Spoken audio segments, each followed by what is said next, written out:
नमस्कार दोस्तों, आपका आपके अपने YouTube चैनल अमृत ज्ञान गंगा पर स्वागत है।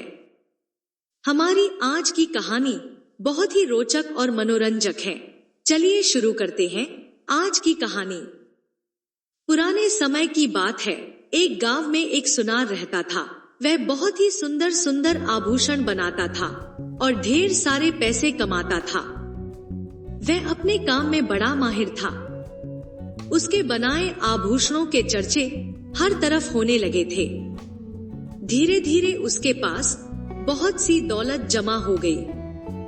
एक दिन उसने एक जवान खूबसूरत लड़की से शादी कर ली, जिसका नाम मनाहिल था। मनाहिल भी सुनार जाति से संबंध रखती थी। उसका एक पड़ोसी सुनार की बीवी पर आशिक हो गया।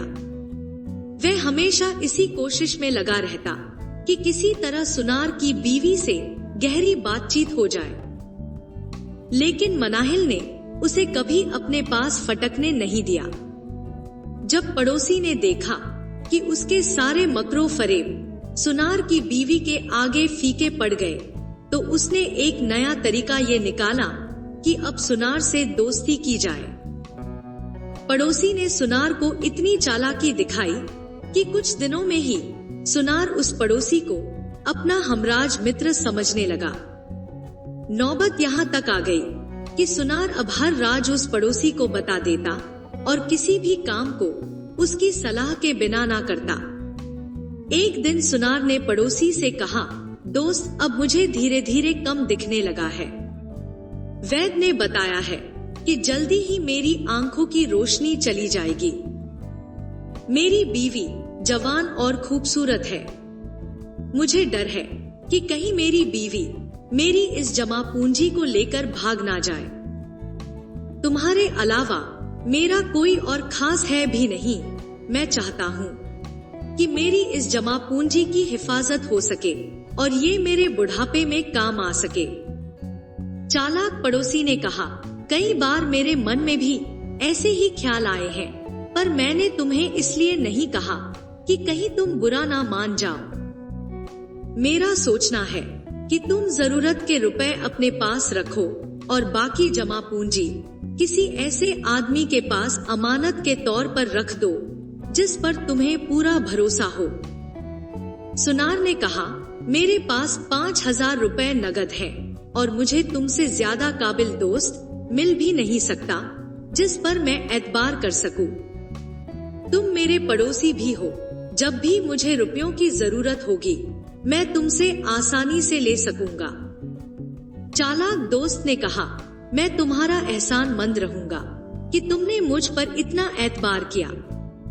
मुझसे जो कुछ बन पड़ेगा, मैं तुम्हारे लिए हमेशा खड़ा रहूंगा। बेचारा सुनार चालाक पड़ोसी की बातों में आ गया और 5,000 रुपए उसको दे दिए।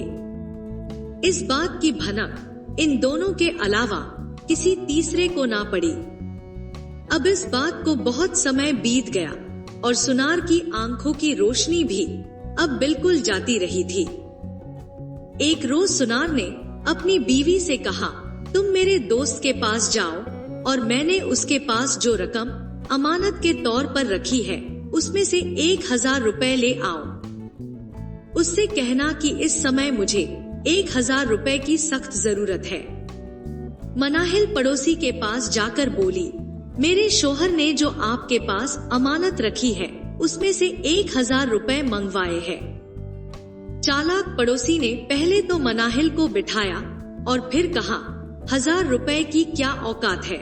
मैं तो तुम पर अपनी जान न्यौछावर करने को तैयार हूँ। तुम जैसी सुंदर औरत मैंने आज तक नहीं देखी। मैं एक अरसे से तुम पर दिलो जान से मरता हूँ, लेकिन तुमने तो मुझ पर एक नजर भी ना डाली। तुम्हारा शोहर अब बूढ़ा हो गया है, जो तुम जैसी हसीन औरत के काबिल नहीं रहा। ये कैसे हो सकता है कि तुम उस अंधे और बूढ़े के साथ खुश रह सकती हो? मेरी मोहब्बत में कभी कोई कमी नहीं आएगी। तुम मुझे कभी अपनी नजरों से क्यों नहीं देखती हो? ये सब सुनकर मनाहिल को गुस्सा आया और वह उठकर बोली, तुम एक बेहया आदमी हो।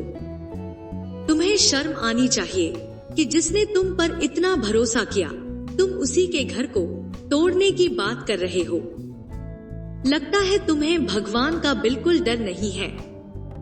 ये कहकर मनाहिल वहां से जाने लगी तो पड़ोसी मन ही मन शर्मिंदा होकर गुस्से से बोला, ए बेहुदा औरत, निकल जा मेरे घर से। मुझे नहीं पता तुम्हारा शोहर कौन है और उसने मेरे पास कौन सी अमानत रखवाई है। मनाहिल मायूस होकर खाली हाथ अपने घर आ गई और अपने शोहर को बताया कि तुम्हारा दोस्त रुपए देने से साफ तौर पर मना कर रहा है। वह कह रहा है कि उसे नहीं पता कि तुमने उसके पास कौन सी अमानत रखवाई थी। अपनी पत्नी की ये बात सुनकर सुनार दुखी हो गया।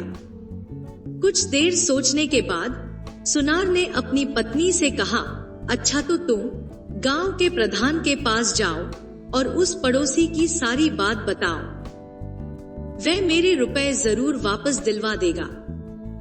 सुनार की बीवी जब गांव के प्रधान के पास गई, उसे सारी बात बताई तो उसने पूरी बात ध्यान से सुनी। लेकिन सुनार की बीवी की सुंदरता देखकर वह प्रधान भी सुनार की बीवी पर लट्टू हो चुका था और मन ही मन उसे पाने के बारे में सोचने लगा था। अपने इसी इरादे को पूरा करने की कोशिश करते हुए प्रधान ने कहा, मैं अपने सारे काम छोड़कर अभी तुम्हारे काम को करवाता हूँ। भगवान ने चाहा तो मैं इस आदमी से तुम्हारा एक एक आना वापस दिलवा दूंगा। मैं तो ये भी सोच रहा हूँ कि तुम्हारा आदमी तो बूढ़ा और बीमार है। तुम जैसी सुंदर औरत उसके पास कैसे रहती होगी। अगर तुम मेरी इच्छा मानो तो मैं तुम्हें 1000 रुपए भी दूंगा और तुम्हारी अमानत भी एक पल में तुम्हें वापस दिलवा दूंगा। सुनार की बीवी मनाहिल बड़ी दुखी होकर बोली, मेरा शोहर जैसा भी है, आप उससे मतलब क्यों रखते हैं। मैं जिस काम से आपके पास आई हूँ आप वह कर दीजिए। आप मुझे साफ साफ जवाब दीजिए कि आप ये काम करेंगे या नहीं। मैं यहाँ से चली जाऊंगी। गांव के प्रधान ने सुनार की बीवी की तरफ मुस्कुरा कर देखा और कहा, ए जाने मन, मेरे पास बैठ और अपने सुख दुख की बातें कर। मनाहिल को बड़ा गुस्सा आया और बोली, लानत है तुम पर। तुम इस गांव का भरोसा हो और ऐसी बातें तुम्हें शोभा नहीं देती। मेरा शोहर जैसा भी है, मैं उसे अपना मालिक समझती हूँ। तुम्हें जिस पद पर राजा ने बैठाया है उसका फर्ज भूलकर पराई औरतों पर बुरी नियत डालते हो। गांव के प्रधान ने जब औरत के मुंह से ये ताने सुने तो वह आपे से बाहर हो गया और कहा, तेरा शोहर कहाँ का नवाब है कि जो 5000 रुपए अमानत के तौर पर किसी दूसरे के पास रखेगा। मेरे घर से अभी निकल जा, फिर कभी इधर आने की हिम्मत भी मत करना। मनाहिल बेचारी सुबकती सुबकती अपने घर आई और अपने शोहर से बोली, गांव का प्रधान हमारे मामले में नहीं पड़ना चाहता है। ये सुनकर बेचारा सुनार हैरान रह गया। थोड़ी देर बाद वह बोला, तू थानेदार के पास जा और उसे ये बता कि शायद वह हमारे पैसे वापस दिलवा दे, क्योंकि मैं समय समय पर उसके लिए अच्छी अच्छी चीजें तैयार करता रहा हूँ और मजदूरी के तौर पर मैंने कुछ भी नहीं लिया। मुझे विश्वास है कि वह मेरी खिदमत को भूला नहीं होगा। सुनार की बीवी बोली, मुझे नहीं लगता कि वह हमारा काम कर देगा, पर इसे भी आजमा कर देख लेते हैं। अब सुनार की बीवी थानेदार के पास पहुंच गई। थानेदार ने मनाहिल को देखा तो देखता ही रह गया। फिर पूछा, तुम्हारा नाम क्या है और तुम्हारे यहाँ आने का क्या कारण है। सुनार की बीवी ने अपनी सारी कहानी सुनाई। थानेदार ने बड़े ध्यान से सारी बात सुनी और कहा, मैं तुम्हारे सारे पैसे वापस दिलाऊंगा और उस पड़ोसी को ऐसी सजा दूंगा कि जीवन भर याद रखेगा। लेकिन इसके लिए तुम्हें आज मेरे मकान पर रहना पड़ेगा और मेरे दिल को सुकून देना पड़ेगा। सुनार की बीवी को बड़ा गुस्सा आया। उसे हजारों गालियां दी। जो मुंह में आया वह कह दिया और वह जल्दी जल्दी अपने घर आई। घर आकर अपने शोहर के पास बैठकर रोने लगी। सुनार के पूछने पर वह कहने लगी, अब हमें इंसाफ नहीं मिलेगा, इसलिए सब्र करो, इन रुपयों को भूल जाओ और किसी भी तरह अपना समय काटो। उसकी बात सुनकर सुनार थोड़ी देर तो चुप रहा, लेकिन मन दुखी था। अपनी मेहनत की कमाई को ऐसे ही कैसे जाने देता। थोड़ी देर बाद बोला, ऐसे तो मुझे सब्र नहीं आएगा, हमें कुछ तो सोचना ही पड़ेगा। मनाहिल ने कहा, हम अब क्या कर सकते हैं? सुनार ने कहा, अब तुम शहर के प्रधान के पास जाओ, शायद वही हमारा हक हमें दिलवा सके। सुनार की बीवी अब शहर के प्रधान के पास जा पहुंची, मगर वहां भी वही बात पेश आई जो गांव के प्रधान और थानेदार के यहाँ हुई थी। वापस आकर मनाहिल ने अपने शोहर को समझाया कि तुम अपने 5,000 रुपए का ख्याल अपने दिल से निकाल दो, अब हमें हमारे पैसे नहीं मिल सकते। सुनार बेचारे की आंखों में आंसू आ गए और वह कहने लगा, मैंने 5,000 रुपए बड़ी मेहनत से जमा किए थे ताकि बुढ़ापा आराम से काट सकूं। काश मैंने अपने इस दोस्त पर इतना ज्यादा भरोसा ना किया होता, काश मैंने वो पैसे उसे ना देकर अपने घर में ही रख लिए होते। अब तो मैं चाहता हूँ कि भगवान मुझे जल्दी से उठा ले। अपने शोहर की ऐसी हालत देखकर मनाहिल बड़ी दुखी हुई और मन ही मन विचार करने लगी कि भगवान ने अगर मेरा साथ दिया तो मैं उन सब से ऐसा बदला लूंगी कि वे पूरी जिंदगी इस बात को भूल नहीं पाएंगे।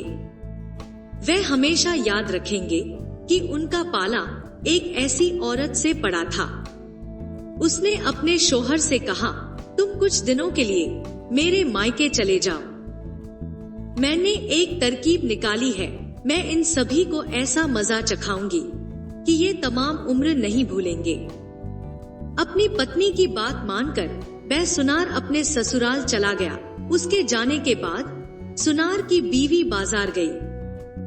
बाजार में संदूक बनाने वाले की दुकान पर जाकर उसने एक संदूक बनाने वाले से कहा कि तुम मेरे लिए एक ऐसा बड़ा सा संदूक बना दो जिसमें 3 बड़े बड़े खाने हो। खाने इतने बड़े हों कि उनमें एक आदमी आराम से बैठ सके। हर खाने को बंद करने के लिए कुंडा अलग अलग होना चाहिए। दुकानदार ने कहा, ठीक है, आज शाम तक आपके घर संदूक पहुंच जाएगी।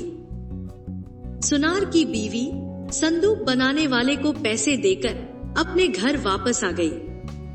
घर आकर अपनी नौकरानी को पूरे घर की अच्छे से साफ सफाई करने के लिए कहा। शाम को संदूक बनकर घर आ गई। अब मनाहिल खूबसूरत कपड़े पहनकर साजो श्रृंगार करके उस चालाक पड़ोसी के पास गई जिसके पास सुनार ने रुपए अमानत के तौर पर रखवाए थे। पड़ोसी के पास जाकर मनाहिल बोली, तुम बड़े ही अच्छे इंसान हो। उस दिन मैंने तुम्हें बड़ी कड़वी बातें सुनाई। बाद में मुझे समझ आया कि मुझे तुम्हारे साथ ऐसी बातें नहीं करनी चाहिए थी। मुझे बड़ा रंज है। मुझे मेरे कसूर की आप जो भी सजा दोगे मुझे मंजूर है। मैं तुम्हारी तबीयत खुश करना चाहती हूँ। मैं तुम्हें सुबह मेरे घर भोजन करने का न्योता देने आई हूँ। तुम सुबह घर आना और मुझे शुक्रिया का मौका देना।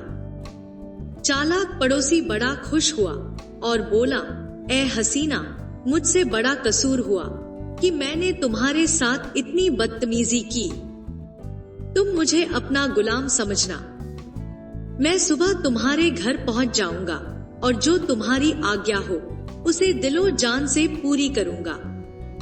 मनाहिल वहां से सीधी अब गांव के प्रधान के पास गई और उससे कहा कि मैं जब से यहाँ से गई हूँ मुझे बड़ी शर्मिंदगी हो रही है कि उस दिन मेरी जुबान से आपके लिए इतनी बुरी बातें निकली। उस दिन एक बार तो सोचा कि मैं तुमसे माफी मांग लूं, लेकिन शर्म के मारे वापस नहीं आ सकी। आखिर मुझसे रहा ना गया, इसलिए आज मैं तुमसे अपने किए के लिए माफी मांगने आई हूँ। मैं तुम्हारी कसूरवार हूँ, माफी के लायक भी नहीं हूँ। मैं आपको अपने घर खाना खिलाना चाहती हूँ, ताकि मेरे मन में जो पछतावा है वह कुछ कम हो सके। फिर वह गांव के प्रधान के हाथ को पकड़कर बोली, बोलो प्रधान जी, क्या तुम कल मेरे घर खाना खाने आओगे? प्रधान खुश होते हुए बोला, तुमने मुझे बुलाया और मैं ना आऊं, बल्कि मैं तो खुद शर्मिंदा हूँ। उस दिन मैंने तुम्हें बुरे बुरे शब्द कहे। प्रधान के घर से निकलकर मनाहिल सीधी थानेदार के पास पहुंची और वहां जाकर बोली, थानेदार जी, आप बस मेरा उस दिन का कसूर माफ करें। सारी उम्र मैं तुम्हारी गुलामी करूंगी, मैं आपकी सभी बातें मानूंगी। थानेदार ने कहा, तुम कैसी बातें कर रही हो? तुम मेरी गुलाम नहीं, तुम मेरी रानी हो, मेरे दिल का सुकून हो। मुझे तुमसे कोई गिला शिकवा नहीं। मनाहिल बोली, मैं तब मानूंगी कि आपने मुझे माफ कर दिया जब आप कल सुबह मेरे घर भोजन करने आएंगे। मनाहिल का न्योता पाकर थानेदार की खुशी का ठिकाना ना रहा। थानेदार ने कहा, तुम्हारा हुक्म मैं कैसे टाल सकता हूँ? सुबह मैं पहुँच जाऊंगा। इसके बाद अब मनाहिल सीधे शहर के प्रधान के पास पहुंची। मनाहिल को दोबारा अपने घर आया देखकर प्रधान हैरान रह गया। वहां पहुंचते ही मनाहिल उसके पैर पकड़कर बोली, मुझे माफ कर दे साहब, उस दिन मैंने जो कहा मुझे उसका बड़ा पछतावा हो रहा है। मेरी हरकत पर मुझे बड़ी गलानी हो रही है। मुझे सेवा का अवसर दें। मैंने आपके लिए कल सुबह मेरे घर पर भोजन का इंतजाम किया है। आप अगर आएंगे तो मैं अपने आप को सौभाग्यशाली समझूंगी। ये सुनकर शहर का प्रधान बहुत खुश हुआ और कहने लगा, तुम दुखी या उदास बिल्कुल नहीं हो, मैं सुबह पहुंच जाऊंगा। मैं तो उन बातों को कब का भूल चुका हूँ। अब मनाहिल खुशी खुशी अपने घर आई और अपनी नौकरानी के साथ कल की तैयारियों में जुट गई। उसने अपने घर को खूब सजाया, बहुत सी मिठाइयां तैयार की। उधर उस रात उन सभी चारों को, पड़ोसी को, गांव के प्रधान को, थानेदार को, शहर के प्रधान को सारी रात नींद नहीं आई। रात भर पलंग पर पड़े सोचते रहे कि कब कल की सुबह हो और सुनार की बीवी का दीदार हो सके। सुनार की बीवी ने सुबह जल्दी से उठकर नहाकर सुंदर सी साड़ी पहनी और अपने आप को खूब सजाया संवारा। अब पड़ोसी भी अच्छी सी पोशाक पहनकर, शरीर पर खुशबू वाला इत्र लगाकर और जेब में 5,000 रुपए डालकर आ गया। सुनार की बीवी ने पड़ोसी का स्वागत किया और अंदर के कमरे में बैठा दिया। उसके सामने मेवे, चाय, शरबत पेश किए। इसके बाद मनाहिल और चालाक पड़ोसी बैठकर खाना खाने लगे। जब खाना खाया तो मनाहिल ने कहा, आज तुम्हें यहीं रहना है। तुम अपनी कीमती पोशाक उतार कर एक तरफ रख दो, कहीं ये खराब ना हो जाए। पड़ोसी ने अपने कपड़े उतार दिए। अब मनाहिल के सिखाए के मुताबिक नौकरानी ने दरवाजे पर दस्तक दी तो मनाहिल ने वहीं से पूछा, कौन है? नौकरानी ने कहा, आपका भाई आया है। मनाहिल ने घबराने का नाटक किया और पड़ोसी से कहा, मैं अभी अपने भाई को जैसे तैसे करके वापस भेज कर आती हूँ। पड़ोसी ने कहा, मेरी जान जल्दी आना, देर नहीं लगाना, अब मुझसे तुम्हारी जुदाई एक पल भी नहीं सही जा सकती। मनाहिल उस कमरे से निकली और उस कमरे की कुंडी लगाकर उस 3 खाने वाली संदूक को नौकरानी की मदद से उस कमरे के बराबर में रखवा लिया। इतनी देर में गांव के प्रधान ने दरवाजे पर दस्तक दी। मनाहिल ने दरवाजा खोला और प्रधान का हाथ पकड़कर अंदर ले आई। फिर उसके लिए खाना मंगवाया और मोहब्बत की 2-4 बातें हुई। मनाहिल ने कहा कि आज आपको यहीं ठहरना पड़ेगा। आप अपने कपड़े उतार कर आराम से बैठ जाएं और अपना ही घर समझे। गांव के प्रधान ने 1000 रुपए मनाहिल को दिए और कहा, ये रखो, मेरी तरफ से तुम्हारे लिए भेंट है। मनाहिल ने एक सुंदर सा पलंग बिछवाया और दोनों मीठी मीठी बातें करने लगे। तभी थानेदार ने दरवाजा खटखटा दिया। मनाहिल ने पूछा, कौन है? बाहर से थानेदार बोला, मैं हूँ थानेदार। अब गांव का प्रधान घबरा उठा और बोला, ये थानेदार यहाँ क्यों आया है? मनाहिल बोली, आप फिक्र ना करें, ये मेरे शोहर के दोस्त हैं, उसका हालचाल पूछने अक्सर आ जाते हैं, जल्दी ही चले जाएंगे। गांव के प्रधान ने कहा कि मैं इस हाल में क्या करूं? औरत ने कहा, इस संदूक के एक खाने में छिपकर बैठ जाओ। गांव का प्रधान उस संदूक के खाने में बैठ गया। मनाहिल ने संदूक के उस खाने को जल्दी से बंद किया और ऊपर से ताला लगा दिया। अब मनाहिल दरवाजे पर गई और थानेदार के गले में हाथ डालकर उसे अंदर ले आई। अंदर लाकर थानेदार को मनाहिल ने सोफे पर बैठाया और कहा, आपने मुझे इस लायक समझा कि आप यहाँ आए। मनाहिल ने फिर खाना मंगवाया और थानेदार को खाना खिलाया। इसके बाद मनाहिल बोली, आप बेफिक्र होकर लेट जाएं, मगर अपने कपड़े उतार दें, क्योंकि आपको आज रात यहीं ठहरना होगा। थानेदार ने कहा, मैं ये सब करूंगा, बस तुम मेरे पास बैठ जाओ। थानेदार ने कपड़े उतारे और मनाहिल को पकड़ा दिए। इसी दौरान शहर के प्रधान ने दरवाजे पर दस्तक दे दी। मनाहिल ने पूछा, कौन है? तो जवाब में उसने कहा, मैं शहर का प्रधान हूँ। थानेदार शहर के प्रधान की आवाज सुनकर घबरा गया और बोला, ये यहाँ क्यों आया है? अगर इसने मुझे देख लिया तो मेरा घर तो घर, मेरी जिंदगी भी उजड़ जाएगी। मनाहिल बोली, आप फिक्र ना करें, ये मेरे शोहर का हाल पूछ कर चले जाएंगे। तब तक आप आराम से संदूक के खाने में छिप जाएं। थानेदार जैसे ही संदूक के खाने में जाकर बैठा, मनाहिल ने उसे भी बंद करके ताला जड़ दिया। अब मनाहिल दरवाजे पर गई तो शहर का प्रधान खूबसूरत पोशाक पहने खड़ा था। मनाहिल ने कहा, प्रधान जी, मैं कब से आपकी राह देख रही हूँ, सब ठीक तो है? शहर का प्रधान बोला, मुझे पूरी रात तुम्हारी याद में नींद नहीं आई। रात के तीसरे पहर मेरी आंख लग गई तो सुबह जरा देरी से उठा, इसलिए तुम्हारा दीदार करने में देरी हो गई।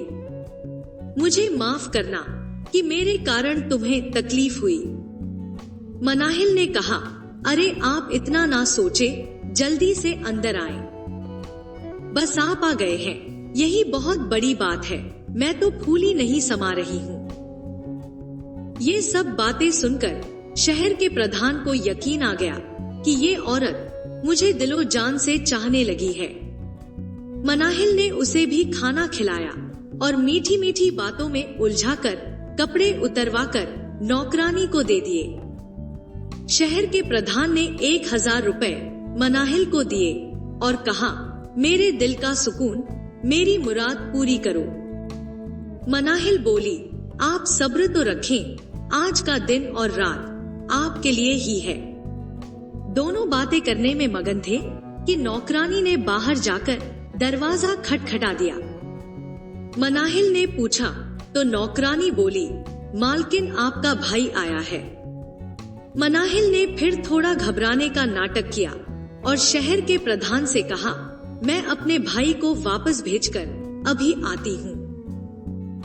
आप इस संदूक में छिप जाएं, क्या पता मेरा भाई अंदर भी आ जाए। शहर का प्रधान संदूक के तीसरे खाने में जाकर बैठ गया और मनाहिल ने उसे भी बंद करके ताला जड़ दिया। अब मनाहिल ने इन तीनों को संदूक में बंद कर दिया तो वह अंदर के कमरे में जा पहुंची जहां चालाक पड़ोसी बैठा था। मनाहिल ने पड़ोसी के हाथ को अपने हाथ में लेकर कहा, मुझसे अब फिर कसूर हो गया, माफ करना। मेरा भाई जाने का नाम ही नहीं ले रहा था। हजारों तरकीब निकाली पर वह अब गया है। चालाक पड़ोसी ने कहा, इसमें तुम्हारा कोई कसूर नहीं है, बस मुझसे तुम्हारी जुदाई सही नहीं जाती। भगवान के लिए अब तुम कहीं चली मत जाना। मनाहिल ने कहा, मैं तो तुमसे ज्यादा बेकरार हूँ। मनाहिल अब पड़ोसी को अंदर वाले कमरे से निकालकर बाहर वाले कमरे में ले आई और बोली, ये देखो कितना सुंदर पलंग है, खास आपके लिए ही है। पड़ोसी ने कहा, तुम बातें मत बनाओ, अब मेरे पास आओ, मैं बड़ा बेताब हूँ। मनाहिल ने कहा, तुम बड़े बेसब्र हो, मैं तुम्हें खुद यहाँ लाई हूँ। तुम्हें अपनी तो खूब पड़ी है, पर तुम्हें मेरे 5,000 रुपए का फिक्र है या नहीं? तुमने मुझसे वादा किया था कि मैं तुम्हारी इच्छा पूरी करूंगी और तुम मेरे रुपए लौटा दोगे। पड़ोसी ने कहा, मैं कब मुकरा हूँ, अपने वादे से तुम ताना क्यों देती हो? मैं तुम्हारे पैसे जरूर दूंगा और अपने पास से भी दूंगा, मगर अब तुम देर ना करो, जल्दी मेरे पास आओ। मनाहिल बोली, आप मुझे इतनी बेवकूफ भी ना जानो। मुझे पता है जब तुम्हारी इच्छा पूरी हो जाएगी तो तुम्हारी नजरों में मेरी कोई अहमियत नहीं रहेगी। क्या पता तो रुपए देने से मना भी कर दो। इसलिए आपसे मेरी ये विनती है कि जैसे मैं अपना वादा पूरा करने को तैयार हूँ, तुम भी वे 5,000 रुपए मंगवा कर मेरे सामने रख दो। पड़ोसी मदहोश होकर बोला, मैं कसम खाकर कहता हूँ कि शाम को तुम्हारे पैसे वापस कर दूंगा। मनाहिल बोली, ठीक है, मैं तुम पर भरोसा करती हूँ, मगर तुम अपने मुंह से ये इकरार करो कि हमने तुम्हारे यहाँ अमानत रखी है और उन्हें देने में तुम जरा भी देर नहीं करोगे। यहाँ जो चीज मौजूद है ये सब इसकी गवाह है। चालाक पड़ोसी ने वह सब बोल दिया जो मनाहिल ने उससे बुलवाया था। अब मनाहिल ने उसे अंदर कमरे में बैठाकर उसकी गालों को कचोट काट कर कहा, मैं अभी दरवाजा बंद करके आती हूँ। मनाहिल बाहर आकर अपने दूसरे 2-4 पड़ोसियों को इकट्ठा करके बोली, मेरे घर में एक चोर घुस आया है, उसकी गिरफ्तारी के लिए आप मेरी मदद करें। नौकरानी ने जब देखा कि सुनार की बीवी यानी अपनी मालकिन 2-4 लोगों के साथ आ रही है, तो मनाहिल के सिखाए के अनुसार जोर जोर से शोर मचाने लगी कि चोर आया है, चोर आया है। वे सभी लोग भागकर अंदर आ गए तो देखा पड़ोसी नंगे बदन लंगोट बांधे दुबक कर बैठा है। सब के सब उस पर टूट पड़े, सब उसको लात घूंसों से मारने लगे। उसे इतना मारा कि वह बेजान होकर जमीन पर गिर पड़ा। थोड़ी देर बाद जब वह उठकर भागकर अपने घर की तरफ गया तो दूसरे पड़ोसियों ने उसे पहचान लिया।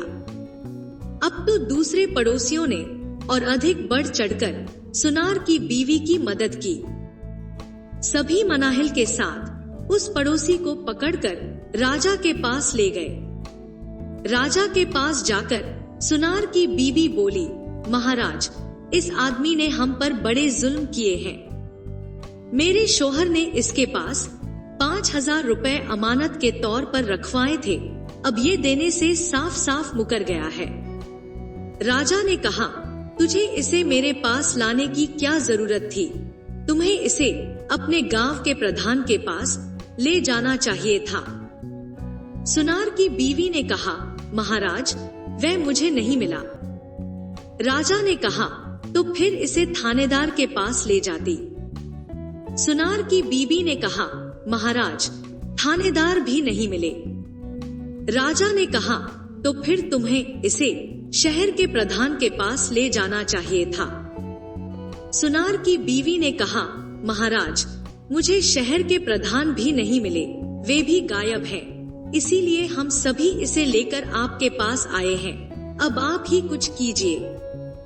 राजा ने हैरान होते हुए कहा, मेरी तो समझ में ये नहीं आ रहा कि तीनों ही एक साथ गायब कैसे हो सकते हैं। राजा बोला, तू झूठ बोल रही है, भला ये कैसे हो सकता है, सभी एक साथ गायब हो जाए, ये नहीं हो सकता। राजा ने अपने 2 सिपाहियों को कहा कि इस औरत को मेरे सामने से हटा दो।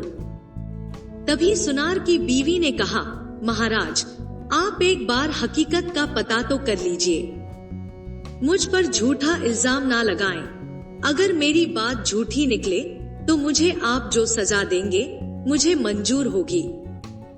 राजा ने कहा, ठीक है, मगर याद रखना, तेरा बयान झूठा निकला तो तुझे सख्त सजा मिलेगी। राजा के हुक्म के मुताबिक चौकीदार दौड़ा गया और वापस आकर बताया कि राजा साहब, ये औरत सच कह रही है, सच में तीनों ही मौजूद नहीं है। राजा पहले तो हैरान हुआ और फिर उस चालाक पड़ोसी से कहा, सच बता कि तुझे इस औरत के रुपए देने हैं या नहीं। चालाक पड़ोसी ने इनकार किया तो राजा ने औरत से कहा, तुम्हारे पास इस बात का कोई गवाह है कि इसने तुम्हारे 5000 रुपए देने हैं? औरत कहने लगी, मेरे पास इस बात का गवाह है, मगर आपको मेरे साथ एक बैलगाड़ी मेरे घर भेजनी होगी। राजा ने कहा, तू जो चाहे वह कर, मगर गवाह पेश कर। सुनार की बीवी राजा के सिपाही के साथ अपने घर पहुंची और एक बैलगाड़ी में उस संदूक को लेकर वापस राजा के पास आ गई। राजा ने पूछा, तुम्हारा गवाह कहाँ है? औरत बोली, महाराज, ये संदूक ही मेरा गवाह है। राजा ने कहा, शायद तू पगला गई है, भला एक संदूक गवाही कैसे दे सकती है? औरत बोली, महाराज, थोड़ी सूखी घास मंगवा कर इस संदूक के चारों ओर आग लगवा दो तो ये संदूक जरूर गवाही देगी। राजा के हुक्म के मुताबिक संदूक के चारों ओर आग लगवा दी गई। तब राजा से औरत ने कहा, राजा साहब, अब पूछो। राजा ने संदूक की ओर देखकर कहा, क्या इस आदमी ने इस औरत के 5000 रुपए देने हैं या नहीं? तब तक संदूक भी अंदर से खूब गर्म होने लगी थी। संदूक के अंदर से एक साथ 3 आवाजें आई। महाराज, हम गवाह हैं कि इस चालाक ने इस औरत को 5000 रुपए देने हैं, जो उसके पास इस औरत के शोहर ने अमानत के तौर पर इस आदमी के पास रखे थे। राजा को कुछ समझ नहीं आया कि ये सब क्या हो रहा है, तो राजा ने उस औरत से कहा, तुमने खूब तमाशा दिखा दिया, अब सारी कहानी सच सच बताओ। औरत ने कहा, महाराज, इस संदूक के ताले खुलवा दीजिए। राजा ने ऐसा ही किया तो तीनों खानों में से गांव का प्रधान, थानेदार और शहर का प्रधान नंगे बदन लंगोट बांधे निकले। सभी शर्म के मारे सिर झुकाए खड़े थे। हालत ऐसी कि काटो तो बदन में खून नहीं। राजा ने औरत से कहा, तुम हमें शुरू से आखिर तक की पूरी कहानी बताओ। सुनार की बीवी ने सारी बात राजा से कह सुनाई। सभी ने औरत की चालाकी और हिम्मत की तारीफ की। चालाक पड़ोसी की तमाम दौलत औरत को दे दी और उसे राजा ने जेल में बंद कर दिया। गांव के प्रधान, थानेदार और शहर के प्रधान का मुंह काला करके पूरे शहर में घुमाया गया। आशा करते हैं आपको हमारी ये कहानी पसंद आई होगी। आपको हमारी ये कहानी कैसी लगी कमेंट करके जरूर बताएं। आपको हमारी ये कहानी पसंद आई हो तो वीडियो को लाइक करें, चैनल को सब्सक्राइब करें। वीडियो को अंत तक देखने के लिए आपका बहुत बहुत धन्यवाद।